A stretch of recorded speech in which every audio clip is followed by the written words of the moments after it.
Hey gamers, Dawn here from Need to Know. I don't know if we've met, but I have a massive backlog. So I was supposed to have unboxed this Mary Skelter's Nightmares a couple months ago, actually. The game's been out almost a year. But I'm just getting to it. I bought this from the Iffy online store, adorable name by the way, and so far I've spent about 6 hours with it, but we're not here to talk about the game, we're here to talk about limited edition box set. Last I checked, there is still stock available, so if you want, I'll put a link in the description so you can scoot on over there. But let's take a look. It has the art book, a comic book, a cloth poster, and of course the game on PS Vita. Let's talk about the box itself first. I think it's more significant to me that it's splattered in hot pink like this, because the enemies in the game, the Marchens, horrible name by the way, so like Marchens, they splatter your girls with blood, and that sets them off into this the Skelter mode mixed with corruption over time, blah blah blah blah.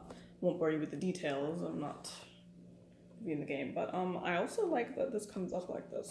I don't have a ton of box sets lying around, but this one's pretty neat. Here's the game, of course, for my little Vita. I enjoy physical cartridges, I really do. You can't beat them. And then first thing you come face to face with is Alice here, and I'll unfold this in a moment. This is the cloth poster. I'm gonna have to frame that. Here's the novel book. Now, looks like there's 14 stories, a little over 100 pages. And I believe they show this content in the game where it's a prologue of sorts leading up to the events of the game, so there are actual illustrations in this one. Sorry about the light. It's a little shiny here. Oh, that's frightening. Frightening, but fitted. There we go. So that's pretty neat. Let me pick an arbitrary page. The headquarters of the Dawn. Inside the isolated city was a single structure that still had running power. Members of the Dawn from all walks of life resided here. Indeed, this was the last fortress for the people of the city. A meeting room situated in a laboratory deep inside this huge structure where 6 key members of the Dawn converged. See, a lot of technical stuff. And it seems that the images don't quite, don't always correspond. Image unrelated. Red Riding Hood is my favorite. But then we have the official art book, which is hardcover, very nice. A lot of the art books I've opened nowadays have been paperback, but that's the full cast right there, so that's nice too. As the official art book.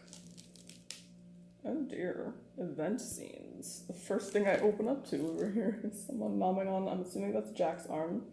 And down here is, what's her name? I can't. Alright, so one of the aspects of the game is this rubbing mini game, which I've noticed are in a lot of Compile Hearts dungeon style things. So the point is to rub the blood off of her, which is the pink up here. And as you rub, you can actually rub off her clothing, so there's the evolution. That one's Cinderella. This one is, I can't see upside down, oh, Sleeping Beauty, nice. But yeah, that gives you a pretty good idea of what to expect in here. But it is a dungeon RPG, you will be fighting monsters called Marchens. It seems that there are also, yes, there are character bios, which I like. Kaguya, one of my favorites, because she's my spirit animal. You can read their bios down here in the corner, kind of small. I like that the pictures are prominent, and they're not just rough sketches of the actual art that made it into the game. Here are the massacre modes that I mentioned. After you get blood on you, you go massacre. After you get corruption in that blood, you go Skelter mode, which means it's a berserk sort of thing where you'll actually attack allies and enemies alike. So that's pretty nice. Alright, let's take a look at the poster, shall we? And finally we have the cloth poster. It's not the entire cast, it's Alice, the main heroine. We've got Snow White in the corner here, Sleeping Beauty, Red Riding Hood, still my favorite, And in the back, Thumbelina. This is actually the original squad, I guess you could call it, the first 4 characters you meet out of the Blood Maidens. So here we have the full set. Art book, game, cloth poster, really rich colors. I love the hot pink against the black. And of course the actual box and the novel book. That's all from me, gamers, but stay tuned for my mini review at the end of this video. Thanks for watching. If you've played any other games by IF and Compile Hearts, you already know what to expect from Mary Skelter Nightmares. Fantastic character design, a solid presentation, 20 plus hours of your life invested in an interesting story, and fan service. You'll have to excuse the opening credits in the beginning. I didn't really have a good way to capture gameplay. For one, the character design is great. The characters are named after your favorite fairy tale princesses, and they each have their own quirks, gimmicks, and special powers that go hand in hand with that. Blood is used creatively. They have a massacre mode, which kind of works like the HDD mode from Hyper Dimension Neptunia series.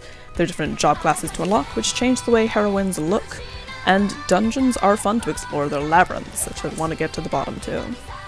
As for the cons, there's very few. There are your stereotypical Japanese archetypes, that one useless character who every girl wants, as well as the one pretty character that thinks she's ugly. There are kinda semi-frequent errors in the text itself, and the enemies, for the most part, are just recolorings of other enemies. Let me know in the comments what you thought of this format. Thanks for watching, gamers. Stay in the know.